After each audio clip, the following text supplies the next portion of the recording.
ሰላም ሰላም ውድ የኢትዮ ቲንከርስ ቤተሰቦች እንዴት ናችሁ? ዛሬ ደግሞ እንግዲህ ትንሽ ለየት ባለ ቪዲዮ ነው የቀረብኩት። በዛሬ ቪዲዮአችን አንድ ሰው ቢያውቃቸው ኢኮኖሚክስን ሊረዳ ይችላል በቀላሉ ያልኳቸውን 25 መሰረታዊ የኢኮኖሚክስ ኮንሴፕቶችን ከእናንተ ጋር ዲስከስ የምናደርግ ይሆናል ማለት ነው። ስለዚህ እነዚህን 25 መሰረታዊ የኢኮኖሚክስ ኮንሴፕቶችን ለመረዳት እስከ ቪዲዮ ፍጻሜ ድረስ አብራችሁን እንድትቆዩ በአክብሮት እጠይቃለሁ። ለዚህ ቻናል አዲስ ከሆናችሁ ቻናሉን ሰብስክራይብ አድርጉ። ቪዲዮቹን ደግሞ ጠቃሚ ሆኖ ካገኛችሁ ላይክ በማድረግ ጀምሩ። የተለያዩ ማቴሪያሎችን እና ጥያቄዎችን ለማግኘት ደግሞ የቴሌግራም ቻናሌ ላይ ስለምለቅላችሁ ያ የቴሌግራም ቻናሌንም ሊንክ ዲስክሪፕሽን ቦክስ ስር ስለማስቀምጥላችሁ ጆይን አድርጉና የተለያዩ ሪሶርሶችን አክሰስ አድርጉ። አሁን ቀጥታ ወደ ቪዲዮ። ቤዚክ ኮንሴፕትስ ኦፍ ኢኮኖሚክስ፣ መሰረታዊ የኢኮኖሚክስ ኮንሴፕቶች። እንግዲህ ቅድም በመግቢያው ላይ ላነሳላችሁ እንደፈለግኩት በዛሬ ቪዲዮአችን 25 የሚሆኑ መሰረታዊ የኢኮኖሚክስ ኮንሴፕቶችን አብረን የምናየው ይሆናል ማለት ነው። ኢኮኖሚክስ ውስጥ ያሉትን የተለያዩ ኮንሴፕቶችን ከማየታችን በፊት መጀመሪያ ኢኮኖሚክስ ምንድን ነው የሚለውን ነገር ራሱ ማየት ስላለብን ነው ይሄኛውን አንደኛ ቁጥር ላይ ያስቀመጥኩት እና ኢኮኖሚክስ አሁን ዲፊኒሽኑ ምንድን ነው፣ የኢኮኖሚክስ ኮንሰርን ወይንም የኢኮኖሚክስ ዋና የትኩረት ስፍራ ወይንም አላማስ ምንድን ነው የሚለውን እናያለን ማለት ነው። ኢኮኖሚክስ ኢዝ ኦል አባውት ቾይስ። ዋናው የኢኮኖሚክስ ኮንሴፕት ወይንም የኢኮኖሚክስ ትኩረት እንግዲህ ቾይስ ነው። ሰዎች እንዴት ምርጫ ያደርጋሉ። የተለያዩ ቢዝነሶች እንግዲህ የተለያዩ ጉዶችን ሲያመርቱ እንዴት ሪሶርሶችን ኤፊሽንትሊ ዩቲላይዝ አድርጎ የሚፈለገውን ነገር ያመርታሉ። የኢኮኖሚክስ ዋና ትኩረቱ ምንድን ነው ማለት ነው? ቾይስ ነው። ኢኮኖሚክስ ኢዝ ኮንሲደርድ አስ ኤ ሳይንስ ኦፍ ቾይስ። ኢኮኖሚክስ የምርጫ ሳይንስ ነው። ኢኮኖሚክስ የምርጫ ሳይንስ የሆነው ለምንድን ነው? ሁለት መሰረታዊ እውነታዎች ናቸው ያሉት ስለ ኢኮኖሚክስ እናነሳ ማለት ነው። የመጀመሪያው መሰረታዊ እውነታ ምንድን ነው? የሰው ልጅ ፍላጎት ያልተገደበ ነው። የሰው ልጅ ፍላጎት ያልተገደበ ነው። ያሉን ሪሶርሶች ደግሞ መጠናቸው የተገደበ ነው። መጠናቸው የተገደበ ሪሶርሶችን ተጠቅመን ያልተገደበውን የሰው ልጅ ፍላጎት እጅግ በላቀ ሁኔታ ለማሟላት ጥረት በምናደርግበት ወቅት ላይ አንድ መሰረታዊ ችግር ይገጥመናል ማለት ነው። ያ መሰረታዊ ችግር ምንድን ነው? የሪሶርስ ስካርሲቲ ችግር ነው። የሰውን ልጅ ፍላጎት እጅግ በላቀ ሁኔታ ያሉንን ውስን ሪሶርሶች ተጠቅመን ለማሟላት ምን ማድረግ አለብን ማለት ነው? መምረጥ አለብን። ለዚህ ምክንያት ኢኮኖሚክስ የምርጫ ሳይንስ ተብሎ ነው የሚወሰደው ማለት ነው። ሁለተኛው ኮንሴፕት ኮንሴፕት ኦፍ ስኬርሲቲ ነው። ስኬርሲቲ ሚንስ ሪሶርስስ አር ሊሚትድ። ስኬርሲቲ ስንል ምንድን ነው? ያሉን ሪሶርሶች መጠናቸው የተገደበ ነው ማለት ነው። ኔቸር ዳዝ ኖት ጊቭ አስ ኢንድለስ ላንድ ዋተር ኦይል ኦር መኒ። በተፈጥሮ የምናገኛቸው ሪሶርሶች እንግዲህ ሁሉም ማለቂያ ያላቸው፣ ሁሉም መጠናቸው የተገደበ ነው ማለት ነው። ኤክሴፕት ፍሪ ሪሶርስስ። እነዚህ ኢኮኖሚክ ሪሶርስ የሚባሉት ላንድ፣ ሌበር፣ ካፒታል እና ኢንተርፕሬነርሺፕ የሚባሉት መጠናቸው የተገደበ ነው ወይንም ስኬርስ ናቸው ማለት ነው። ለምሳሌ ያለን የመሬት መጠን ስፋቱ የተገደበ ነው። ያለን የሰው ኃይል መጠኑ የተገደበ ነው ማለት ነው። ያለን ካፒታል፣ የተለያዩ ማሽነሪዎች፣ ኢኩዊፕመንቶች እና የመሳሰሉት አንዲት ሀገር ውስጥ በሆነ አመት ውስጥ የሚመረተው መጠኑ የተገደበ ነው። ያሉን ሪሶርሶች ስኬርስ ናቸው ማለት ነው። ስኬርሲቲ እሱን ያመላክታል ማለት ነው። አንድ ሪሶርስ መጠኑ የተገደበ ወይንም ውስን ከሆነ ያ ሪሶርስ ስኬርስ ይባላል። ሶስተኛው አብረን የምናየው ኮንሴፕት ኦፍ ኒድ ነው። ኒድ ማለት ምንድን ነው? ብዙ ጊዜ ሰዎች ኒድ እና ወንት የሚሉትን ቃላቶች እያቀያየሩ ነው የሚጠቀሙት አንድ እንደሆኑ አድርጎ ማለት ነው። ግን ኒድ እና ወንት መካከል ትልቅ ልዩነት ነው ያለው ማለት ነው። ኒድስ አር ዘ ቤዚክ ቲንግስ ዊ መስት ሃቭ ቱ ሰርቫይቭ። ኒድ የሚባለው ምንድን ነው? የሰው ልጅ በህይወት ለመኖር ወይም በህይወት ለመቆየት የግድ ሊኖራቸው የሚገባቸው ነገሮች ኒድ ይባላሉ። እነዛ ነገሮች ከሌሉ ሰው በህይወት ለመቆየት ይከብደዋል ማለት ነው። የኒድ ምሳሌ ለምሳሌ የሰው ልጅ በህይወት ለመኖር ምግብ ሊያገኝ ይገባል፣ ውሃ ሊያገኝ ይገባል፣ መጠለያ ሊያገኝ ይገባል፣ ልብስም ሊያገኝ ይገባል። ኒድ የሚባሉት ነገሮች እነዚህ ፉድ፣ ወተር፣ ሼልተር፣ ክሎዚንግ ምናምን ያልናቸው ነገሮች ከሌሉ ህይወት ከነሱ ውጭ በጣም ከባድ ይሆናል ማለት ነው። ሶ ኒድ የሚባለው ባጭሩ ምንድን ነው? ለሰው ልጅ በህይወት ለመኖር እጅግ አስፈላጊ የሆነ ነገር ማለት ነው። የሰው ልጅ ያለነሱ መኖር የማይችላቸው ነገሮች ኒድ ይባላሉ ማለት ነው። ሌላኛው ኮንሴፕት ዘ ኮንሴፕት ኦፍ ዋንት ነው። ዋንትስ ኦን ዘ አዘር ሃንድ አር ቲንግስ ዊ ዲዛይር ፎር ኮምፎርት ኦር ኢንጆይመንት። ዋንት የሚባሉ ደግሞ የኒድ ተቃራኒ ነው ማለት ነው። እነዚህ ዋንት የሚባሉት ነገሮች ምንድን ናቸው ማለት ነው?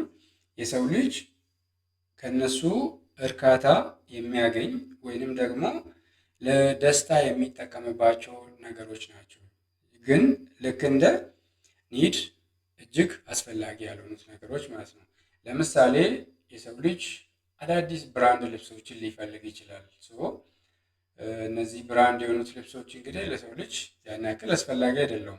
የሰው ልጅ ገላውን ለመሸፈን ልብስ ነው የሚያስፈልገው እንጂ የግድ ሌክዠሪ የሆኑ ብራንድ ክሎዞች አያስፈልጉም።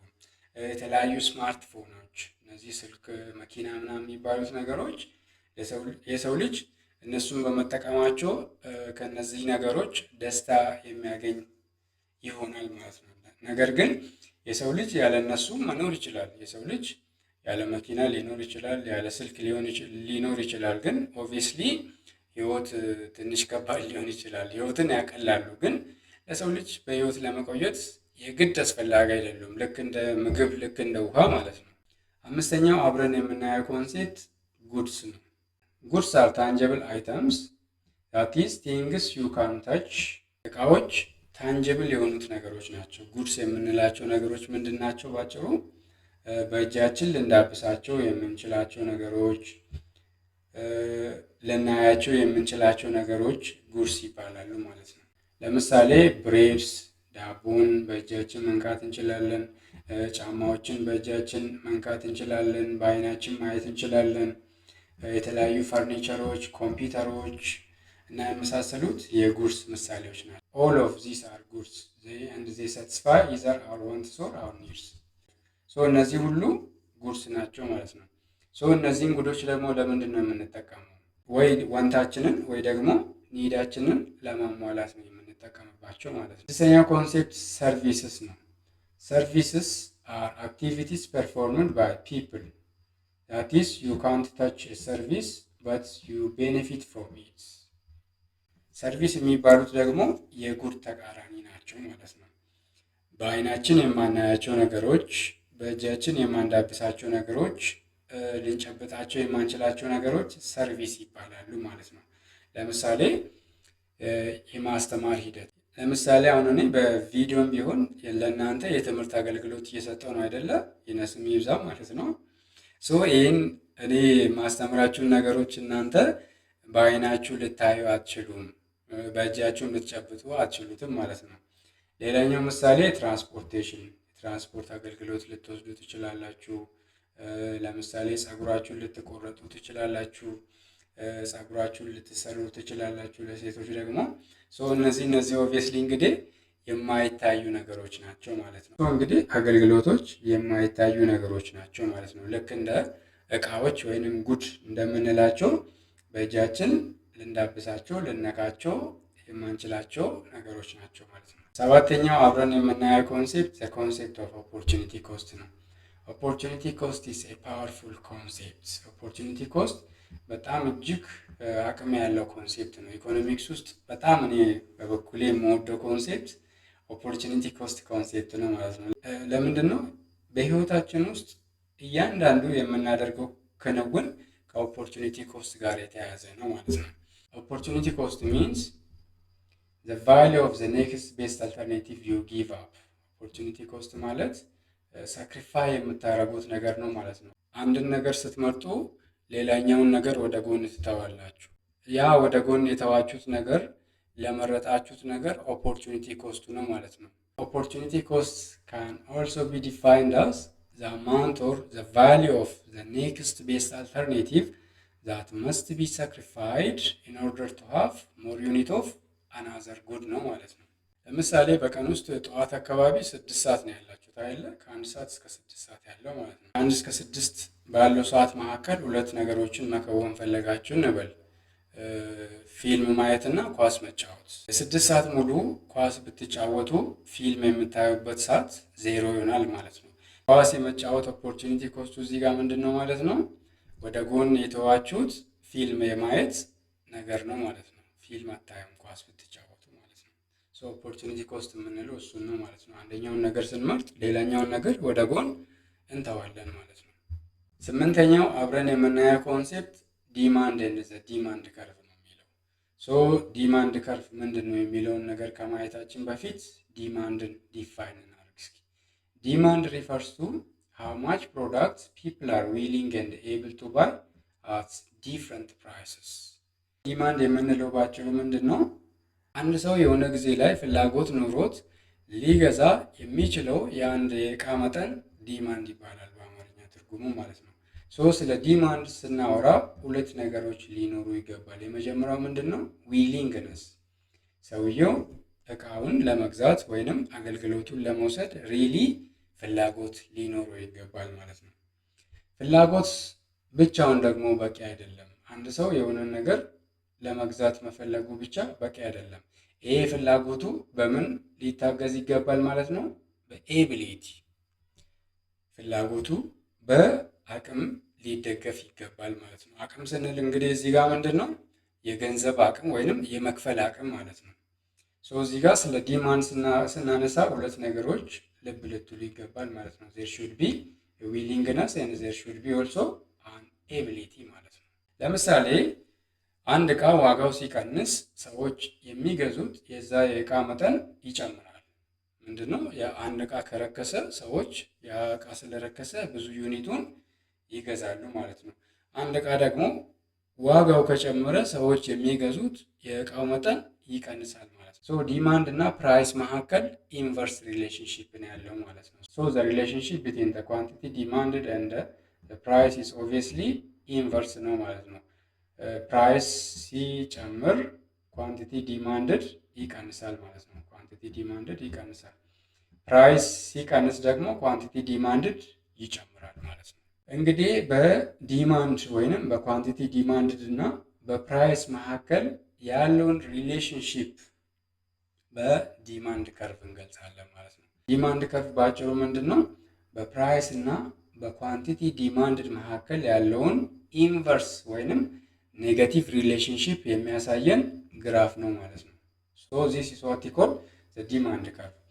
ኦን ዘ ቨርቲካል አክሲስ ዊ ሜዠር ፕራይስ ኤንድ ኦን ዘ ሆሪዞንታል አክሲስ ዊ ሜዠር ዘ ኳንቲቲ ዲማንድድ ኦፍ ኤ ሰርቴን ፕሮዳክት። ሶ እዚህ ጋር ፕራይሱ ሲጨምር ኳንቲቲ ዲማንድዱ ይቀንሳል። ለምሳሌ እዚህ ጋር ፕራይሱ 20 ሲሆን ኳንቲቲ ዲማንድዱ እዚህ ጋር 1 ዩኒት ነው ልንል እንችላለን። ሶ ናው ፕራይሱ ከ20 ወደ 18 ዝቅ ቢል ኳንቲቲ ዲማንድዱ ደግሞ ከ1 ወደ 2 ከፍ ሊል ይችላል ማለት ነው። በሌላ መልኩ ደግሞ ፕራይሱ ከ20 ወደ ለምሳሌ ወደ 25 ከፍ ቢል ኳንቲቲ ዲማንድዱ ደግሞ በዚህ መልኩ ወደ ታች ይቀንሳል ማለት ነው። ከ1 ወደ 0.5 ዝቅ ሊል ይችላል ማለት ነው።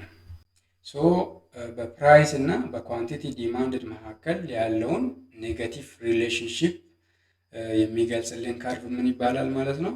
ዲማንድ ከርቭ ይባላል ማለት ነው። 9ኛው ኮንሴፕት ደግሞ እንግዲህ ሰፕላይ ኤንድ ሰፕላይ ከርቭ ነው። ዲማንድ እንግዲህ ፍላጎት ነው አይደለ? ፍላጎት ነው። ሰፕላይ ደግሞ አቅርቦት ነው ማለት ነው። ሰፕላይ is the quantity of goods producers are willing and able to offer for sale at different prices. ሰፕላይ ወይንም አቅርቦት የምንለው ነገር ደግሞ ምንድን ነው ማለት ነው? ሻጮች ወይንም አምራቾች የሆነ ጊዜ ላይ ወደ ሆነ ገበያ አምርቶ አውጥቶ የሚሸጡት የእቃ መጠን ምን ይባላል ማለት ነው? ሰፕላይ ይባላል ማለት ነው። ስለ ሰፕላይም ስናነሳ 2 ነገሮች ሊኖሩ ይገባል ማለት ነው። የመጀመሪያው ነገር ምንድን ነው? ዊሊንግነስ ሊኖር ይገባል። አቅራቢዎቹ የሆነ ያመረቱትን ነገር እና ሊሰጡ የፈለጉትን አገልግሎት ወደ ገበያ ለማውጣት ፍላጎት ሊኖራቸው ይገባል። ሁለተኛው ነገር ደግሞ ምንድን ነው? they must have an ability ያንን ነገር ለማምረትና ለመስጠት ያሰቡትን አገልግሎት ለመስጠት ፍላጎት አቅም ሊኖራቸው ይገባል ወይንም ኤቢሊቲ ሊኖራቸው ይገባል ማለት ነው። if the price of teff rises farmers will supply more because they earn more profits። ስለ ሰፕላይ ስናወራ ደግሞ በኳንቲቲ ሰፕላይድ ወይንም በሰፕላይ እና በፕራይስ መካከል ያለው ሪሌሽንሽፕ ደግሞ ፖዘቲቭ ነው፣ ኢንቨርስ አይደለም ማለት ነው። ሶ ፕራይስ ሲጨምር ኳንቲቲ ሰፕላይድ ይጨምራል።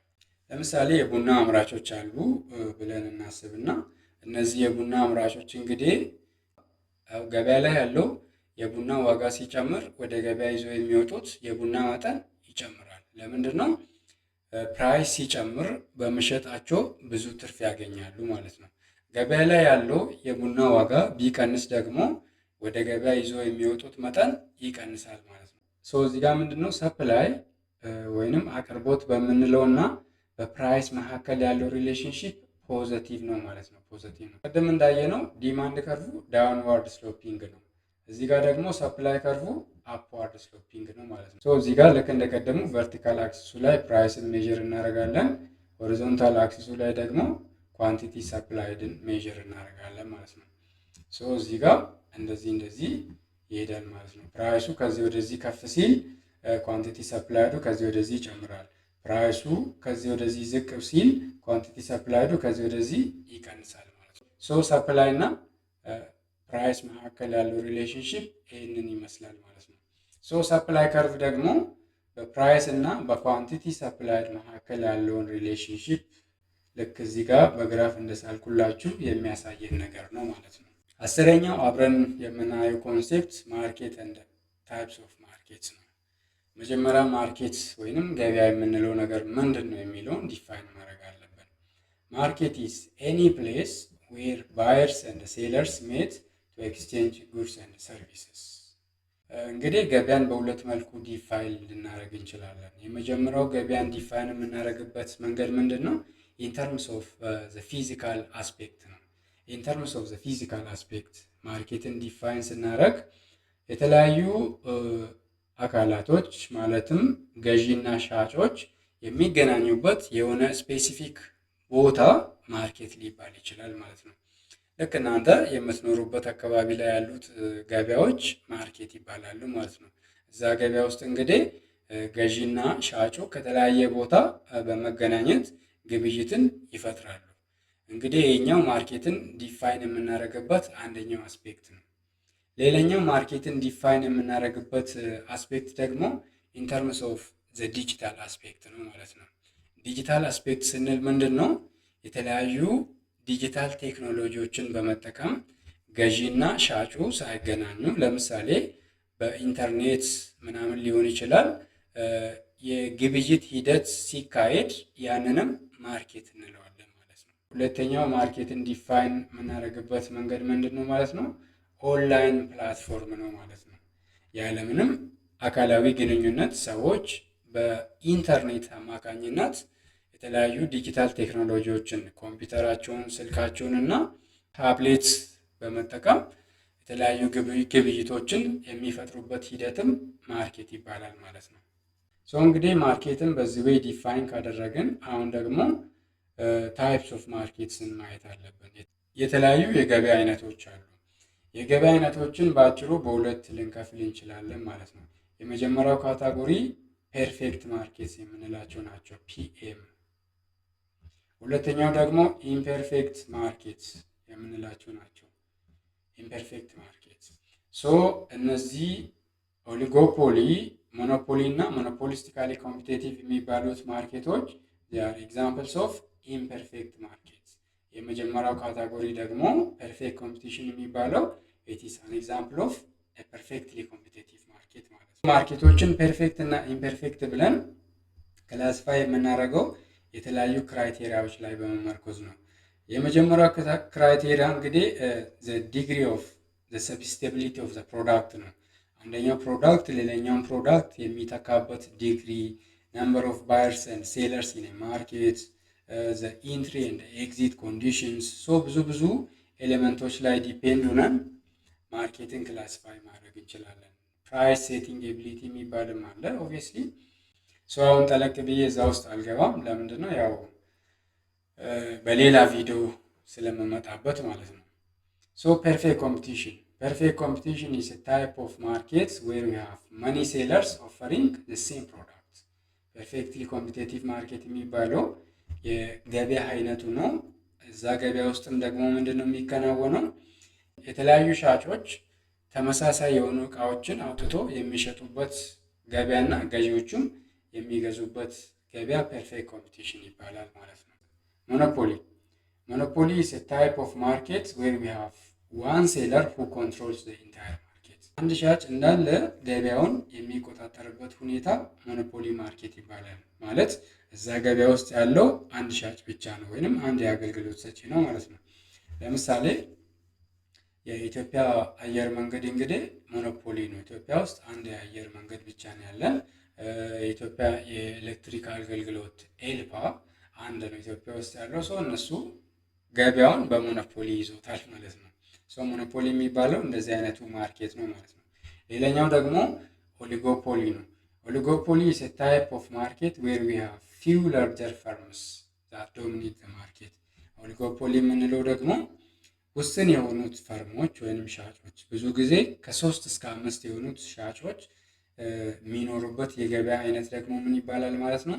ኦሊጎፖሊ ይባላል ማለት ነው። ለምሳሌ የተለያዩ የስቲል ፋክቶሪዎች አሉ። የተለያዩ ብረታ ብረቶችን የሚያመርቱት ለምሳሌ አዳማ ቆርቆሮ ምናምን የሚባሉት እንግዲህ የኦሊጎፖሊ ፈርም ምሳሌዎች ናቸው። አሉሚኒየም አምራቾች ምናምን፣ የተለያየ መኪና አምራቾች ምናምን እነሱ የኦሊጎፖሊ ማርኬት ምሳሌዎች ናቸው። ሌላኛው ደግሞ ሞኖፖሊስቲክ ኮምፒቲሽን ነው። ይሄ ሞኖፖሊስቲክ ኮምፒቲሽን ማርኬት ውስጥ ደግሞ ብዙ ሻጮች ናቸው ያሉት። ግን እዚህ ጋር ያሉት የሻጮች ቁጥር ከፐርፌክትሊ ኮምፒቲቲቭ ማርኬት ሻጮች ያንሳሉ። እዚህ ጋር ደግሞ እነዚህ ብዙ ሻጮች ምን ነው የሚሸጡት ማለት ነው? ዲፍረንት ፕሮዳክት ወይንም ዲፍረንሺየትድ የሚባሉትን ፕሮዳክቶች ናቸው የሚሸጡት ማለት ነው። ዲፍረንሺየትድ ፕሮዳክቶች በአጭሩ ምንድን ናቸው? ተመሳሳይ የሆኑ ፕሮዳክቶች በገዢ አይን ሲታዩ ግን ተመሳሳይ ያልሆኑ ፕሮዳክቶች ዲፍረንሺየትድ ፕሮዳክት ይባላሉ ማለት ነው። ሻጩ ፕሮዳክቶቹ ተመሳሳይ እንደሆኑ ያውቃል፣ ገዢው ግን አያውቅም ማለት ነው። ለምሳሌ በሲግናል እና በኮልጌት መካከል ያለው ልዩነት ኢትስ ኖት ቢግ ዲል ማለት ነው። ያን ያክል ልዩ አይደለም። ተጠቃሚዎቹ ግን በጣም የተለዩ አድርጎ ነው የሚወስደው። ሻጮቹ ግን በጣም ተመሳሳይ ወይንም ተቀራራቢ እንደሆኑ ያውቃሉ ማለት ነው። ስለ ማርኬት እቺን ያክል በትንሹም ካየን ኮንሴፕቱን፣ አሁን ወደ ዩቲሊቲ እንሄዳለን። ዩቲሊቲ ምንድን ነው? ዩቲሊቲ ሚንስ ሳቲስፋክሽን። ዩቲሊቲ ማለት ምንድን ነው? አንድ ሰው የሆነን እቃ በመጠቀሙ ለምሳሌ የሆነን ምግብ አዞ ሊበላል፣ ምግብ አዞ መብላት ሊሆን ይችላል። የሆነን መጠጥ በመጠጣቱ ሊሆን ይችላል። ሌትሴይ ውሃ በመጠጣቱ ሊሆን ይችላል። ከዛ ነገር ከሚገዛው እቃ ወይንም ከሚጠቀመው አገልግሎት የሚያገኘው እርካታ ዩቲሊቲ ወይንም ሳቲስፋክሽን ይባላል ማለት ነው። ኢትስ a pleasure or the benefit you get from using a product. አንድ ሰው የሆነን እቃ በመጠቀሙ የሚያገኘው እርካታ ዩቲሊቲ ይባላል ማለት ነው። ለምሳሌ ውሃ በመጠጣታችሁ የምታገኙት እርካታ አለ። ምግብ በመብላታችሁ የምታገኙት እርካታ አለ። ትምህርት በመማራችሁ የምታገኙት እርካታ አለ። የተለያዩ ፊልሞችን በማየት የምታገኙት የተለያዩ እርካታዎች አሉ። እነዚህ ምን ይባላሉ ማለት ነው? ዩቲሊቲ ይባላሉ ማለት ነው። ፎር ኤግዛምፕል ድሪንኪንግ a hot cup of coffee on a cold morning gives you a high utility. ለምሳሌ በጠዋት ሞቅ ያለ አንድ ሲኒ ቡና ወይ 2 ሲኒ ቡና በመጠጣታችሁ እርካታ ታገኛላችሁ። ያ ዩቲሊቲ ይባላል ማለት ነው። ከዩቲሊቲ ጋር ተያይዞ የሚመጣው ኮንሴፕት ምንድን ነው? ማርጂናል ዩቲሊቲ ነው። ማርጂናል ማለት ምንድን ነው? ኤክስትራ ማለት ነው። ማርጂናል የምትለው ቃል ኤክስትራ ወይንም አዲሽናል የምትለውን ነገር ታሳየናለች ማለት ነው። ማርጂናል ዩቲሊቲ is the extra satisfaction you get from consuming one more unit of something or one more unit of the product. ማርጂናል ዩቲሊቲ ምንድን ነው? አንድን እቃ ተጨማሪ ዩኒቱን ኮንዚም በማድረጋችን ወይንም በመጠቀማችን የምናገኘው ተጨማሪ ዩቲሊቲ ነው ማለት ነው።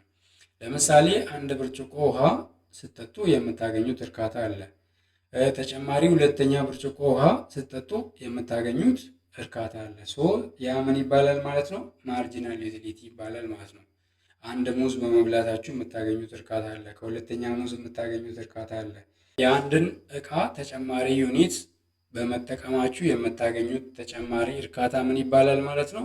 ማርጂናል ዩቲሊቲ ይባላል ማለት ነው። እንግዲህ አሁን 13ኛው ኮንሴፕት ላይ ደርሰናል ማለት ነው። 13ኛው ኮንሴፕት ኮንዘምፕሽን ነው። ኮንዘምፕሽን ኢዝ ሲምፕሊ ዘ አክት ኦፍ ዩዚንግ ጉድ ኦር ሰርቪስ። ኮንዘምፕሽን የምንለው ምንድን ነው ማለት ነው?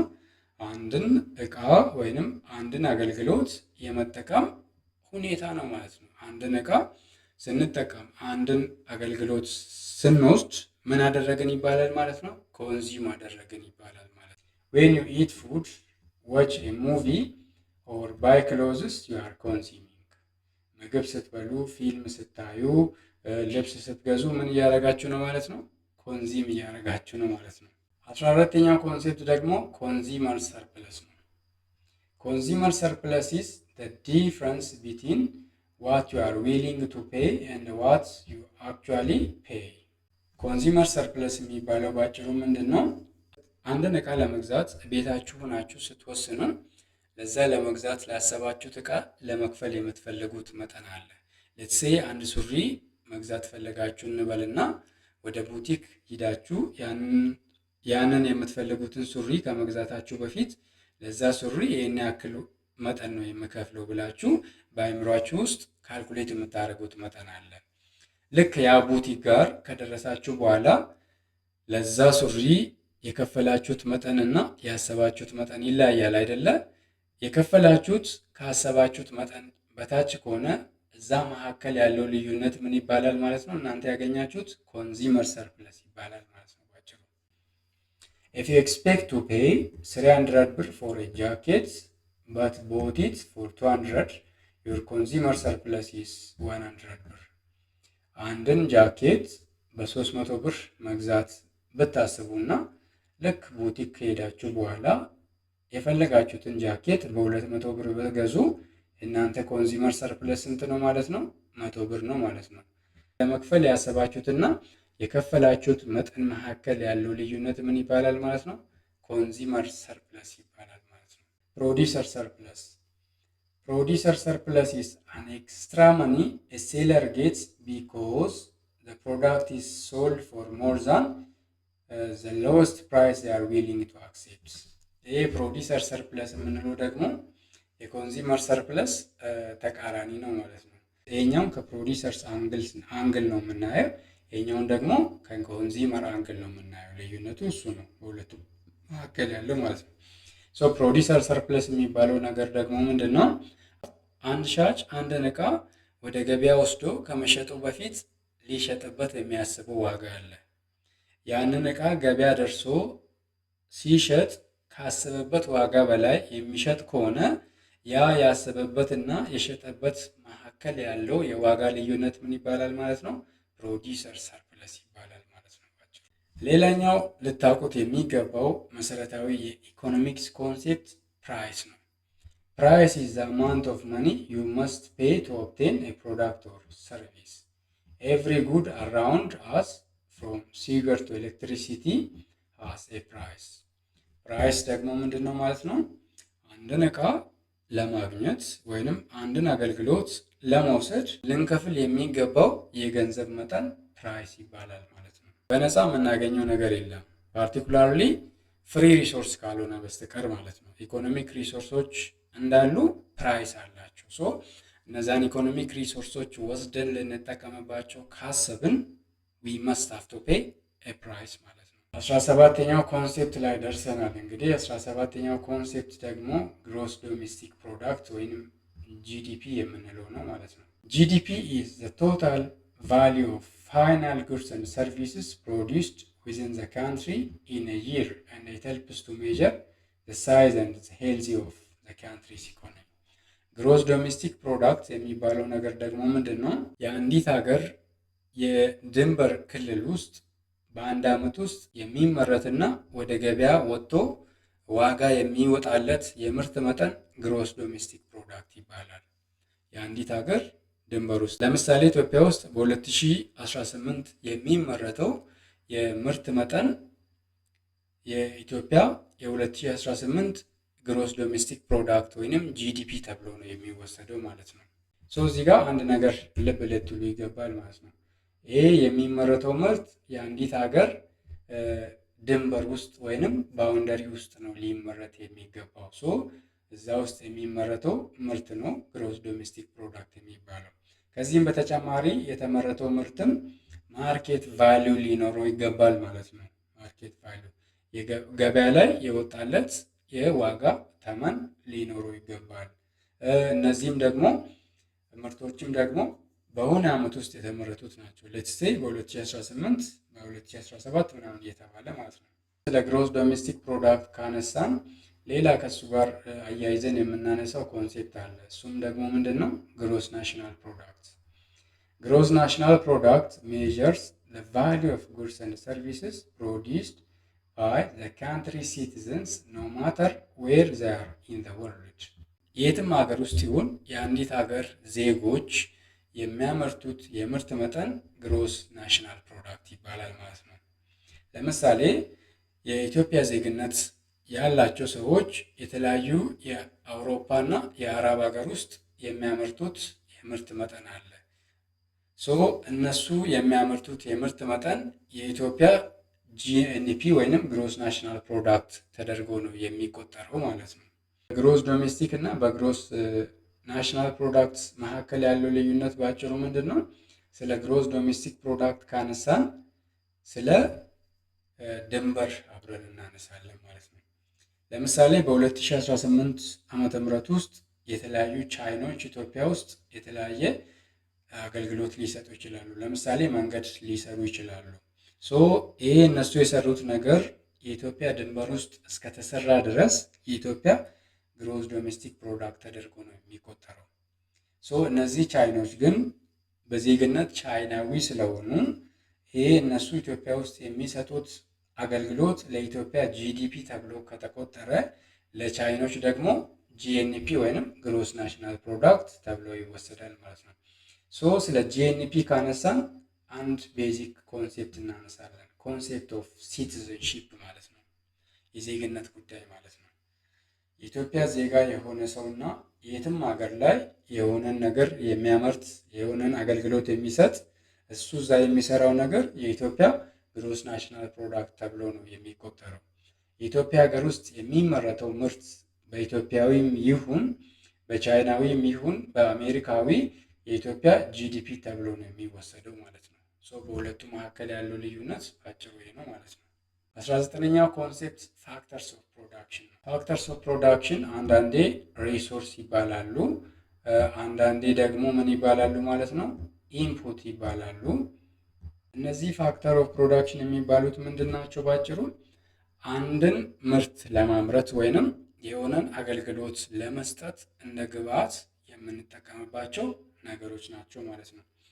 ኦብቪየስሊ ዜር አር ፎር ሜን ፋክተርስ ኦፍ ፕሮዳክሽን፣ አራት ፋክተር ኦፍ ፕሮዳክሽን ናቸው ያሉት ማለት ነው። ፓርቲኩላርሊ አራት የኢኮኖሚክ ሪሶርስ አይነቶች ናቸው ያሉት ማለት ነው። የመጀመሪያው ሪሶርስ ወይንም ፋክተር ኦፍ ፕሮዳክሽን የምንለው ላንድ ነው። ላንድ ደግሞ ምንድን ነው ማለት ነው?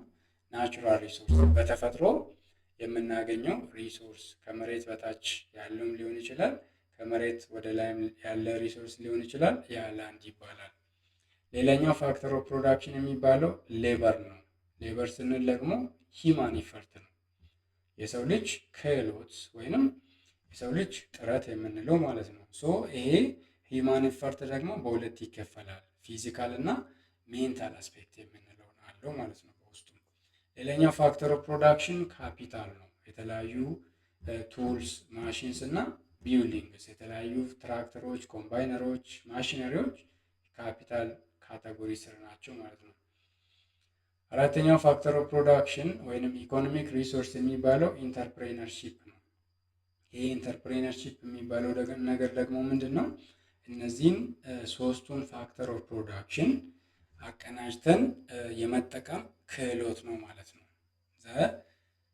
the skill of organizing the other three factors of production is what we call entrepreneurship ማለት እንግዲህ ብለን ሀያኛው ኮንሴፕት ላይ ደርሰናል ማለት ነው። ሀያኛው ኮንሴፕት ናሽናል ኢንካም ነው። ናሽናል ኢንካም is the total income earned by all citizens of a country in 1 year። ናሽናል ኢንካም ወይንም አገራዊ ገቢ የምንለው ምንድነው ማለት ነው? በአንዲት ሀገር ዜጎች በሙሉ በአንድ ዓመት ውስጥ የሚገኘው የገቢ መጠን ናሽናል ኢንካም ይባላል ማለት ነው። ሶ ናሽናል ኢንካምን የተለያዩ አፕሮቾችን ተጠቅመን ሜዥር እናደርጋለን። ለምሳሌ ፕሮዳክት ወይንም ቫልዩ አድድ አፕሮች የሚባል አለ፣ ኤክስፔንዲቸር አፕሮች የሚባል አለ እና ኢንካም አፕሮች የሚባል አለ። ሶ ናሽናል ኢንካም ደግሞ በውስጡ እነዚህ ነገሮች የያዘ ነው። ዌጅስ፣ ፕሮፊት፣ ሬንት ኤንድ ኦል ፎርምስ ኦፍ ኤርኒንግስ። ሶ እነዚህ ዌጅ፣ ፕሮፊት እና ሬንት ምናምን የሚባሉት ምንድን ናቸው ማለት ነው? የናሽናል ኢንካም ካታጎሪ ሆኖ ኢንካም አፕሮችን ተጠቅመን ናሽናል ኢንካምን ሜዥር የምናደርግበት መንገድ ነው ማለት ነው። ሌላኛው ኮንሴፕት ፔር ካፒታል ኢንካም። ፔር ካፒታል ኢንካም በአማርኛው ኮንሴፕት ምን ይባላል ማለት ነው? ነፍሰ ወከፍ ገቢ ማለት ነው። ፔር ካፒታል ኢንካም is the average income per person. It is calculated by dividing the national income by the population. አንድ ሰው ኦን አቨሬጅ በአንድ ዓመት ውስጥ ያገኛል ተብሎ የሚጠበቀው የገቢ መጠን ነፍሰ ወከፍ ገቢ ወይንም ፔር ካፒታል ኢንካም ይባላል። ፔር ካፒታል ኢንካምን ካልኩሌት የምናደርግበት የራሱ የሆነ ፎርሙላ አለው። ሶ ያን ፎርሙላ ምንድን ነው ማለት ነው? አንዲት ሀገር በአንድ ዓመት ውስጥ ያገኘችውን አጠቃላይ የገቢ መጠን ለህዝቦቿ ቁጥር በማካፈል የምናገኘው ነው ማለት ነው። ለምሳሌ በ2017 ዓ.ም አካባቢ የነበረው የኢትዮጵያ ሀገራዊ ገቢ 7 ቢሊዮን ዶላር ቢሆን እና የኢትዮጵያ አጠቃላይ ፖፑሌሽን በ2017 ደግሞ 120 ሚሊዮን ቢሆን የኢትዮጵያ ነፍሰ ወከፍ ገቢ እንግዲህ ስንት ሊሆን ነው ማለት ነው? 7 ቢሊዮን ሲካፈል ለ120 የሚመጣውን ፊገር ይሆናል ማለት ነው። ሶ ያ ምንን ያሳየናል ማለት ነው? አንድ ሰው ኦን አቨሬጅ የሚያገኘው ገቢ ተብሎ የሚሰላው ማለት ነው። ሶ ይሄ የራሱ የሆነ ችግር አለው፣ ግን እዚህ ጋር ጠለቅ ብዬ አልገባበትም። ሶ ግን እዚህ ጋር የተፈለገው ምንድነው? ኮንሴፕቱን እንድትረዱት ነው። ሌላኛው ኮንሴፕት ኢንፍሌሽን ነው። ኢንፍሌሽን ሚንስ a general increase in the prices over time። ኢንፍሌሽን የሚባለው ምንድነው ማለት ነው? ጀነራል የሆነ ወይንም አጠቃላይ የሆነ የዋጋ መጨመር ነው ማለት ነው። ይሄ የዋጋ መጨመርም እንግዲህ የአንድ ጊዜ አይደለም። ኮንቲኒየስሊ ዋጋ ሲጨምር ለምሳሌ 20 ብር የነበረው 60 ብር፣ 80 ብር፣ 90 ብር፣ 100 ብር በወር ውስጥ በሁለት ወር ውስጥ ሊሆን ይችላል። ፕራይሱ ከሚጠበቀው በላይ ከጊዜ ወደ ጊዜ እየጨመረ የሚሄድ ከሆነ ያንን ኮንሴፕት ኢንፍሌሽን ልንለው እንችላለን ማለት ነው። ኢንፍሌሽን ለመባል እንግዲህ ሁለት ነገሮች ሊኖሩ ይገባል ማለት ነው። አንደኛ የዋጋው ጭማሬ ቀጣይነት ያለው ወይንም ኮንቲኒየስ ሊሆን ይገባል ማለት ነው። ሁለተኛው ነገር ደግሞ ምንድነው ማለት ነው? it should be general ማለት ነው። a one time increase in the price level is not called inflation። የአንድ ጊዜ የዋጋ ጭማሬ ኢንፍሌሽን አይባልም፣ የዋጋ ንረት አይባልም ማለት ነው። የዋጋ ንረት ለመባል ኮንቲኒየስ ሊሆን ይገባል የዋጋ ጭማሬው፣ እናም ደግሞ በተለያየ ጊዜ የሚከናወን ነገር መሆን አለበት ማለት ነው። when inflation rises your money buys less than before and this is why the same amount of money feels weaker today compared to the years ago። አንዲት ሀገር ውስጥ የዋጋ ንረት ካለ የገንዘባችን የመግዛት አቅም እየተዳከመ ነው የሚሄደው ማለት ነው። የወሩ የመጀመሪያ ሳምንት ላይ በ100 ብር የምንገዛው ዕቃ የወሩ ሁለተኛ ሳምንት ላይ 200 ብር ሊሆን ይችላል። ወር ከ15 ቀን ላይ ደግሞ 350 400 ብር ሊሆን ይችላል። ይሄ በሌላ መልኩ ምንን ያሳየናል ማለት ነው? የኢንፍሌሽን ካለ የገንዘባችን የመግዛት አቅሙ እየተዳከመ ነው የሚሄደው ማለት ነው። 23ኛው የኢኮኖሚክስ ኮንሴፕት አንኤምፕሎይመንት ነው። Unemployment happens when people who are willing and able to work cannot find jobs። Unemployment የሚባለው ምንድነው? ስራ አጥነት ነው ማለት ነው። አንድ ሰው ስራ አጥ ነው የሚባለው ደግሞ መቼ ነው? እነዚህ ሁለት ነገሮች ሲሟሉ ነው ማለት ነው። መጀመሪያ ሰውየው ስራ ለመስራት ፍላጎት ሊኖረው ይገባል ማለት ነው። ስራ ያለበት ቦታ ላይ ሂዶም ሊጠይቅ ሊያመለክት ይገባል ማለት ነው። እናም ደግሞ ይህንን ነገር እያደረገ ስራ ማግኘት የማይችል ከሆነ ያ ሰው አንኢምፕሎይድ ነው እንላለን ማለት ነው። ከዚህ በተቃራኒ ግን አንድ ሰው ልክ ከዩኒቨርሲቲ ወይንም ከኮሌጅ እንደተመረቀ የተመረቀበትን ዲግሪ የሆነ ሳጥን ውስጥ ቆልፎበት ቤት እየተኛ ማስታወቂያዎችን ባይከታተል አፕላይ ባያደርግና እኔ እኮ ስራ አጥ ነኝ ምናምን ቢል ኢስ ኖት ሪሊ አንኢምፕሎይድ ፐርሰን። ስራ አጥ ነው ለመባል ይህ ሰው እንግዲህ ሌበር ማርኬት ውስጥ ገብቶ ስራን አፕላይ አድርጎ ፈልጎ ማግኘት የማይችል ከሆነ ያ ሰው አንኢምፕሎይድ ይባላል ማለት ነው። የተለያዩ አንኢምፕሎይመንት ታይፖች አሉ። እነሱንም እዚህ ጋር አላነሳላችሁም። ኦብቪየስሊ 24ኛው የኢኮኖሚክስ ኮንሴፕት ፕሮፊት ነው።